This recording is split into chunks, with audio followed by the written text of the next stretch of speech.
Hi guys and welcome back to the channel. Greetings from beautiful London, which certainly isn't a cheap city, and that's why today I want to share with you some of my favorite travel hacks to save money when you're on the road. So the first one actually starts with you booking your trip, and that's using a VPN whenever you check for flights and hotels. A VPN basically changes your IP address so you can pretend to be in a different country even though you're not. So let's say you're based in Switzerland, which has one of the highest living costs in the world. So basically whenever you look from a Swiss IP, a lot of the airlines hotels are going to give you higher prices because they know you are Swiss, you have more money than other countries. So using a VPN, I use ExpressVPN, I put the link in the description below, but you can use really any. So I can change the country where I'm coming from.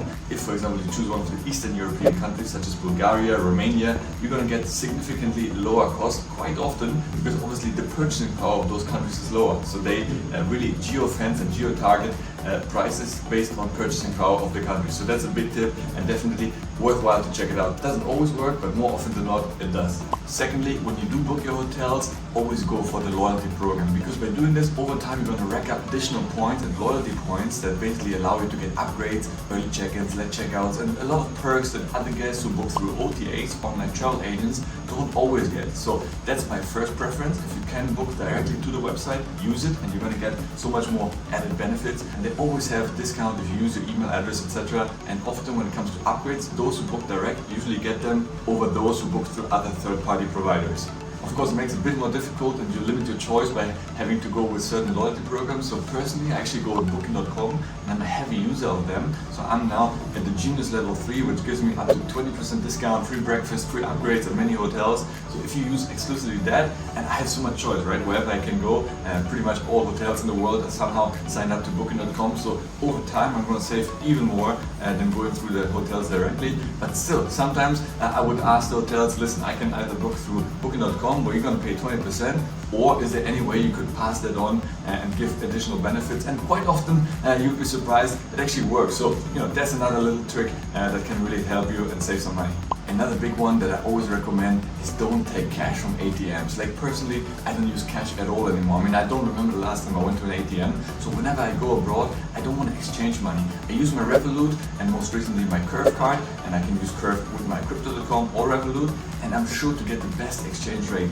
Then you're going to be cheated. I remember once I went to Czech Republic and they gave me actually the wrong kind of currency. So it really makes it so much easier to basically only pay with your phone, and most places in the world these days allow you to pay some kind of contactless payment. So using your phone makes it safer, so you're not going to be cheated. You're going to be definitely benefiting by not having to exchange, and especially exchange the money back, right? Once you finish your trip, you're going to be left up with some cash. All of us probably have some money from some weird country around at home, which we don't know what to do with this. Definitely by just going cashless, only rely, mostly I use Revolut because you're gonna get the best exchange rate, and that's amazing. Or when I do big purchases abroad, of course I use my Crypto.com card, so there I'm gonna get my 3% cashback on top of this, plus my 1% cashback from Curve. So these are just some of the perks that I really recommend you to have a look into. And the side benefit of spending all your money through the apps, you're gonna get analytics, because it's so easy to kind of lose track of how much you actually spend. You come back after a week, 2 weeks holiday, and you wonder how much did you actually spend,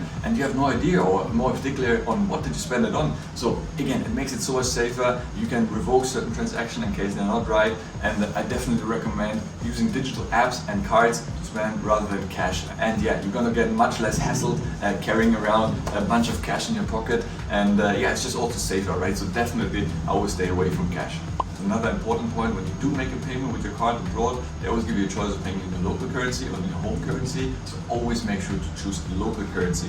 I know you want to see obviously how much that would be equivalent in your currency, in my case euros, but often when you do that, the conversion happens from the bank where you're in the country you're in, and they're going to give you a much worse exchange rate than you would do through your app. Another tip when traveling, definitely go for lounges. And again, I know that's a bit counterintuitive because actually it costs a bit more, but sometimes when you spend quite a few hours layover at the airport, or you have a long trip, you come early, or you have to stay, whatever the reasons, temptations at the airport are quite large, right? That's a big part of how to make money. So by having a lounge access, you go directly to the lounge and you have much less temptations of spending your money while you're waiting there. You can really be in your focus zone, get some work done, and definitely you're going to save some money because all the food and drink is included. And I get a lounge access through Lounge Key as part of my Crypto.com Visa debit card. So I definitely recommend the same. Check it out, and you're going to be saving money quite a bit when you travel. And lastly, it's about the mindset, because often I think people want to really squeeze out last dollar, euro, penny out of every single transaction. And I get that. I mean, I'm also trying to be as frugal as possible, but sometimes spending a bit more actually saves you money in the long term. For example, flights. You can scour the internet and find the cheapest flight with 3 connections and layovers and what have you. You're going to be traveling 20 hours to Dubai, let's say. But the question is, okay, you might save a couple of euros or dollars here and there, but you're going to be arriving tired. You're going to lose so much time on the road. You're going to spend so much on food and drinks on the way, so that in the end, when you see the big picture, actually you would have been better off spending, let's say, 100 euros more, but you save the time, you arrive much fresher, you can actually enjoy the process much more, and probably you're still going to save money on the road. The same with rooms, right? I was always trying to get the best deal and so on.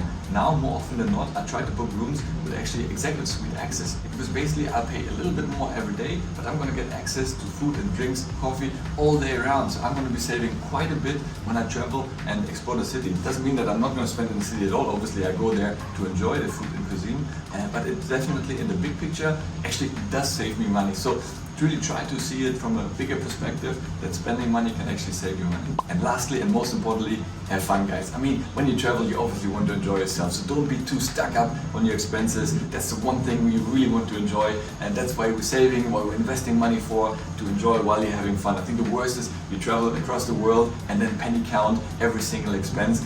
You need to enjoy yourself, otherwise what's the point of investing and saving money in the first place, right? With this, guys, I hope you enjoyed these tips. If you did, please give it a like, subscribe to the channel. It means the world to me. As always, guys, stay healthy, get wealthy, and I'll see you in the next one. Ciao.